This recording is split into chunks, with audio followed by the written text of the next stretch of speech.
Now, let me say something that might sound a little unexpected. The most important time to practice self-care at work is when work actually feels good. When the team is clicking, when you feel competent and confident, when the stress isn't loud, when you finally feel like, okay, this is working. But that's usually the moment that we stop paying attention to ourselves. See, when work feels good, we quietly make small deals with ourselves. Like, well, I'll skip lunch today. Or I'll answer just one more email. Or I'll stay late. It's fine, right?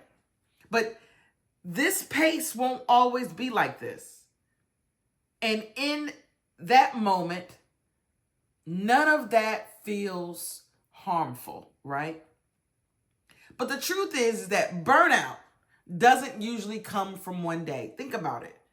It doesn't come from just one bad day. Burnout comes from long stretches of being capable, reliable, handling it, especially for high performers, especially for people others depend on.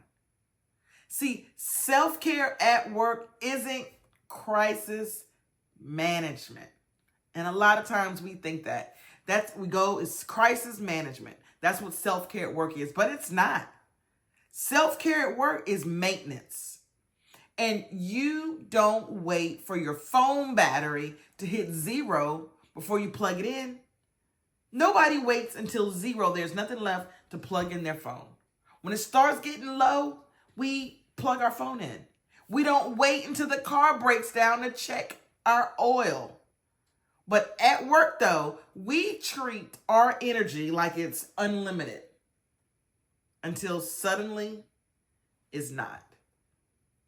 And when work feels good, that's when your nervous system is most open to building resilience. And that's when self-care at work actually sticks. Now let's get practical for a minute, because self-care during good times is not dramatic. It looks like this. It looks like taking your breaks even when you don't feel desperate. It is leaving on time even when no one's watching. It's keeping routines that help you reset, like journaling or walking or quiet mornings. It's still setting boundaries with people you like. And it is noticing early signs of fatigue instead of pushing through them. See, this kind of self-care is quiet. It's boring. And it's incredibly protective. And it's how you avoid borrowing energy from your future self, right? Because when we are burnt out, we call on all these energies that we need from our future self to try to help us get through the present. And let me just say something that I've seen over and over again in HR, is that people who burn out the hardest, right? People who burn out the hardest rarely hated their jobs. They're the ones who love their work, right? Talking to myself. They're the ones who were good at it. They're the ones who were proud of what they were building.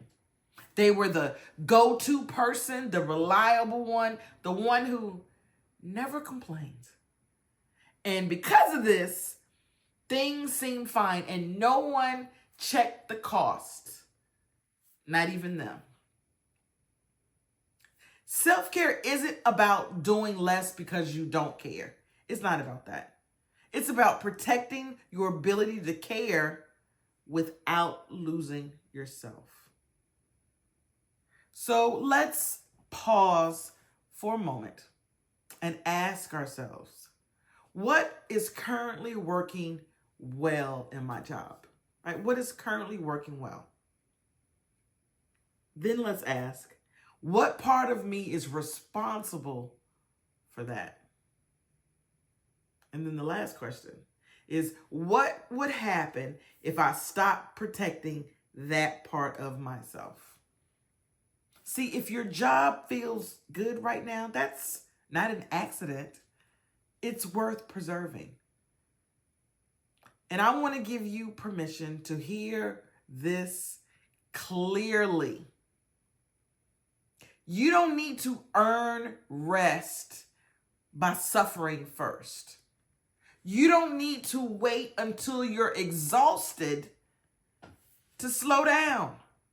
Practicing self-care when work feels good isn't selfish. It's wise. It's how you stay grounded when things eventually shift, because work always does. Am I right? Work can be going smooth sailing, and what seems to be out of nowhere, it shifts. But when you're practicing self-care while things are smooth sailing, when it shifts, because work always does, you're ready. So if work feels good right now, don't use that as a reason to push harder. Use it as a reason to sustain what's working. Because practicing self-care, you're doing it not because something's wrong, but it's because something is going right.